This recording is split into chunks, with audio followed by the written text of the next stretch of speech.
Let's make this pattern. First thing you want to do is to draw a straight line, then you mark from the waist to the hip depth line, from the waist to the crotch depth line. How to get a crotch depth line is by taking round hip divided by 4 and mark that up, then from the waist to the knee line, from the waist to the length of the pan. I would take round hip divided by 4, we mark that up, and I'll also mark it on the hip depth line. I'm going to go ahead and connect that up.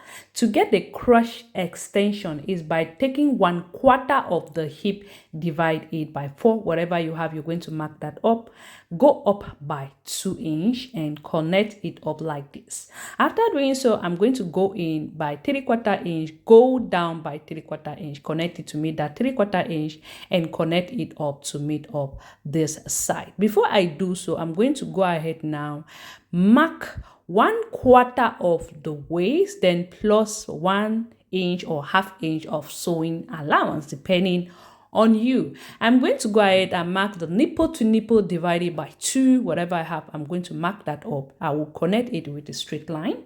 I'm going to go out half inch, go in half inch.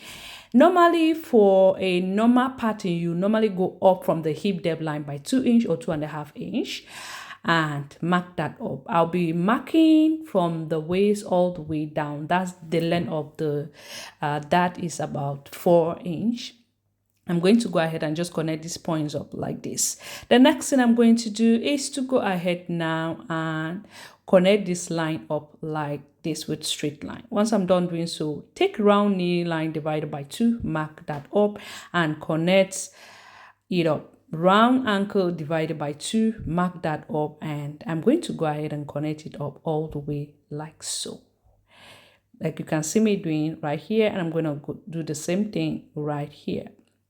After doing so, I will be blending up this part so it should not be too sharp. Normally, you're supposed to use your pan curve ruler to connect that part. Once I'm done doing so, I'm going to go ahead and cut that up. Now the back is very easy to go. I'm just going to go ahead and place it on a paper and pin that up so it won't move when I'm working on. I will come here, I will extend that line out. I'll be marking 1 inch all the way down to the hem. And I'm going to come here like that and extend it up by 1.5 inch.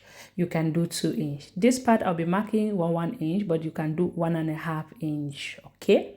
For a normal pattern, you should do 1.5 inch or 2 inch.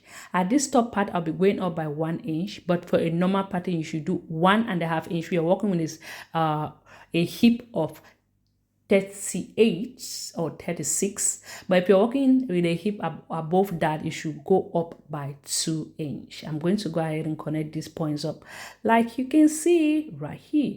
I'll be using up my curve to go ahead and connect this to meet up that part. The length is going to be the same.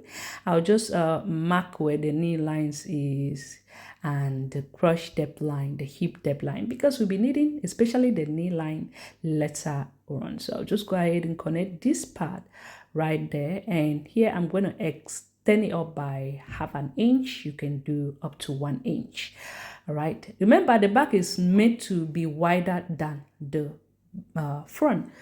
I'm just going to go ahead now and mark up the darts. Normally, the dart of the back is supposed to be longer than the one of the front. For example, if your front is 4 inch, if you went down by 4 inch, for the back, you should do 5 inch or even 5.5 inch.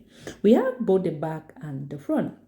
I'm going to go ahead and just draw a center line right here from the knee line all the way straight downward. I will go up from the knee line by at least 1.5 inch.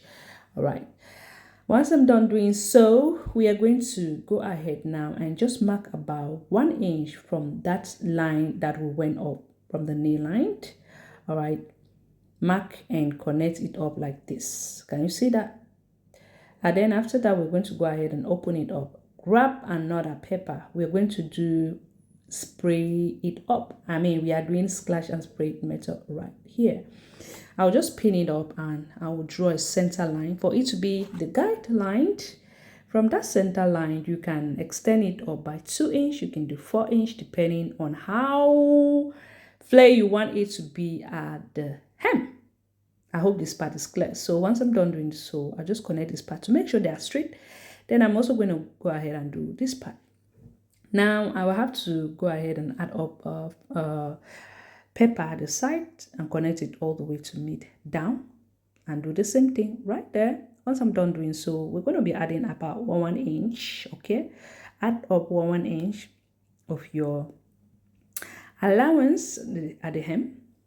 I'll go ahead and connect it up. Make sure you just connect it up for it to look neat and nice. I'm done with the front. I'm going to repeat the same thing to the back. Once I'm done doing so, we cut up the waistband and we are done. So I hope you find it helpful. Don't forget to follow me for more. Bye.